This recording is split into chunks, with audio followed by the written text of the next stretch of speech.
Hey everybody, welcome to this week's breakdown. So this week we start our new strength cycle. We finished it off last week with Thanksgiving, which I hope all of you enjoyed family time, enjoyed time with friends, and got to eat a lot of really good food. Getting back into the holiday month, I know it gets really stressful for a lot of people.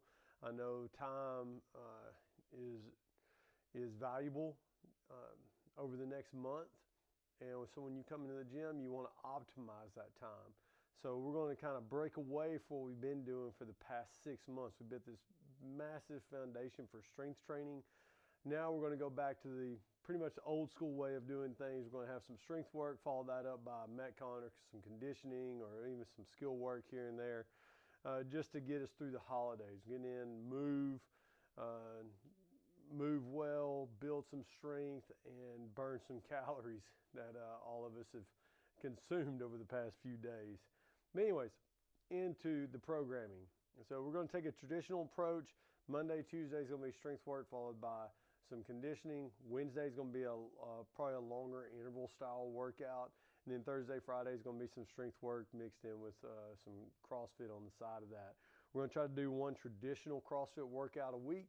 And then we're going to be sprinkling in some old open workouts to get ready because they just announced the dates for the CrossFit Open. I believe it was March. So we got roughly 3 months or 12 weeks, which is a lot of time to really prepare and get ready. Because remember, we just have to get ready for one workout a week. So if you're looking to do well in the Open or improve from last year's scores, all you got to do is just improve for one workout. And then after that, we start building on some volume because you're going to have a little bit of time to get ready for the quarterfinals. And this year they have the in-affiliate semifinals and all that, which is really cool because now it kind of brings some of the camaraderie and some of the community back into the affiliates, which they lost personally, I think, a long time ago when they started making all the super teams and got rid of regionals and all that. But that's another rabbit hole to go down later on that's not meant for weekly training breakdowns. So getting into this, Monday, starting off, we're going with our every 3 minutes on the minute for 12 minutes. You got 12 seated barbell strict press, coupled that with bent over barbell rows. You're going to see a lot of these barbell rows. There's only so many things that we can do when it comes to pushing and pulling. We can add some variety in with dumbbells and kettlebells and other things of that nature. But if we really want to get as much strength in as we can, we're going to get the volume up a little bit. We're going to get out of the fives. You start getting a little bit higher up in the rep range. That's going to help with some hypertrophy work. And it's also going to help out whenever we get to those higher percentages in like your clean and jerks and snatches and all that. You're going to build some strength for that overhead position. So like I said, 12 seated strict press, couple that with the 8 barbell bent over rows, and then we're going to rest, and then we're going to basically a monostructural style workout every 6 minutes for 24 minutes. So 6, 12, 18, 24, 4 sets. You're going to do 4 4-minute AMRAP. You're going to row 750 to 650 meters, and then the remaining time you're going to do max double unders. Great thing about this is that should take you probably about 2.5 to 2:45, maybe 3 minutes, because if you row a 2-minute pace, 750 meters is 3 minutes. And that's going to allow partner 2 to start at the 3-minute mark. So if we have these big classes like we've been having, one starts at 0, one starts at 3, and we should be pretty good not running into each other. And following that up by Tuesday, we're going to back squats on Tuesday every 3 minutes again for 12 minutes, 4 sets, 12 reps, 48 total reps altogether. And you're going to be roughly around that 60% mark on that. We're going to go with the Chief after that. So this right here is our initial CrossFit workout. So we're going to go within some heavy lower body squatting with some fast whole body pulling with some upper body pressing and air squats to follow up with.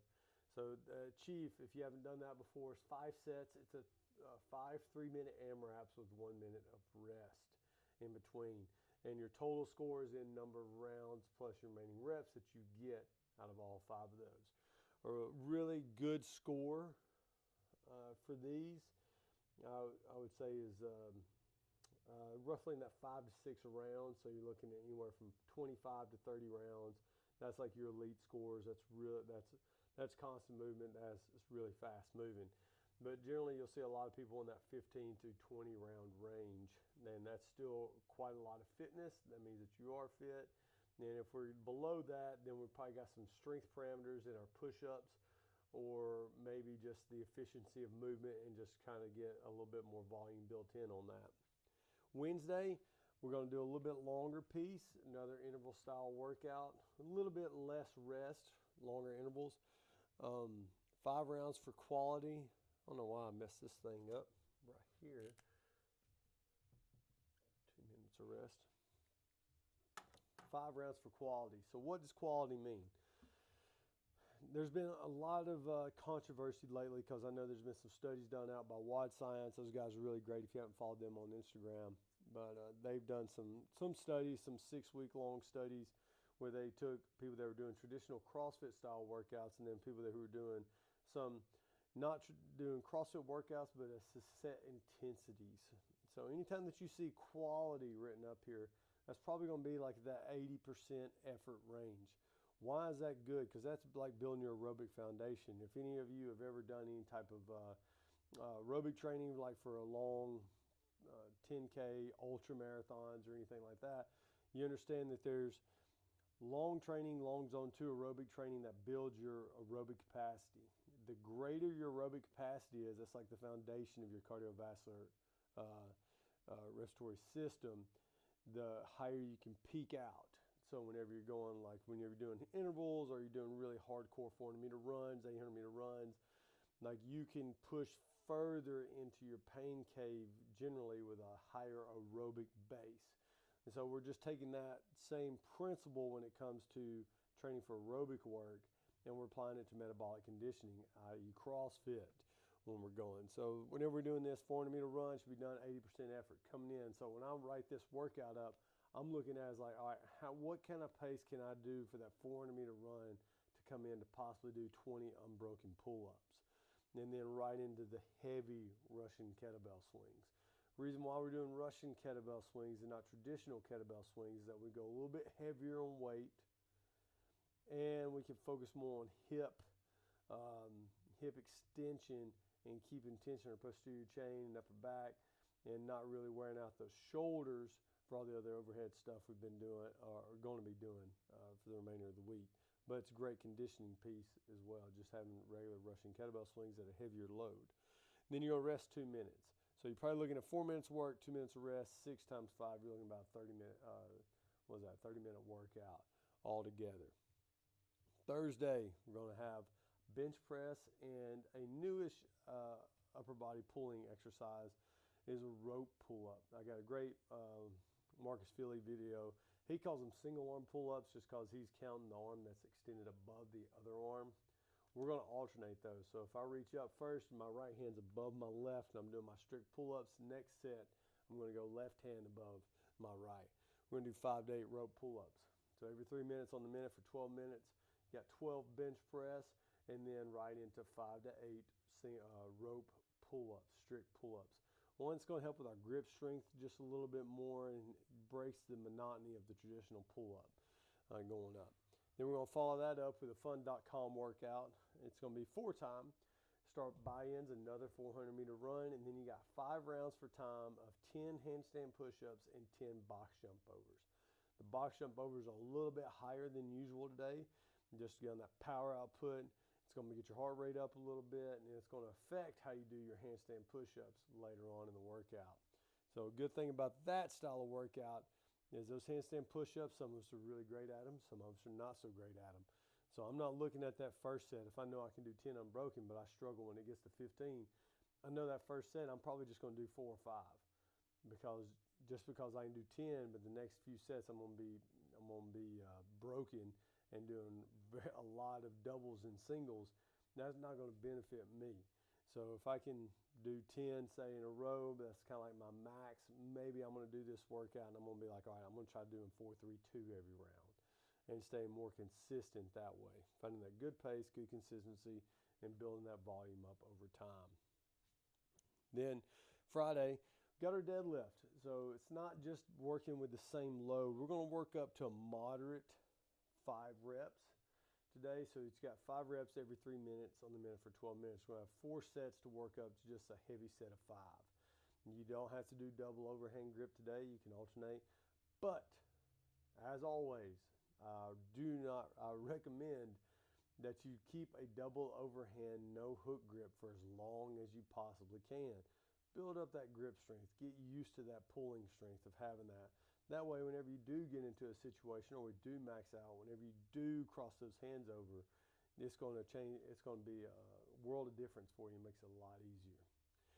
And then after that, we got an AMRAP of 12 minutes of 8 power snatches, 10 overhead squats, and 12 push press.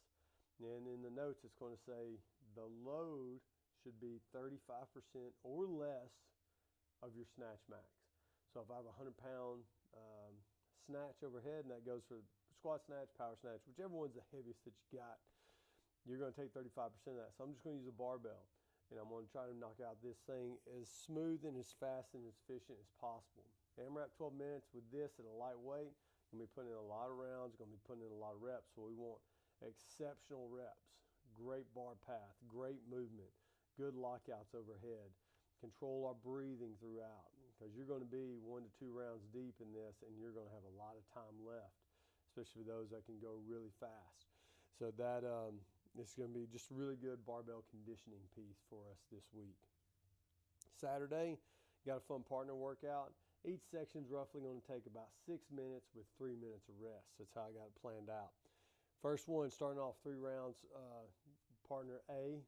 So if it's me, partner with Jessica, I take off running 200 meters. She's doing max rope climbs. As soon as I get back, I'm doing max rope climbs while she does 200 meters. That's 1 round.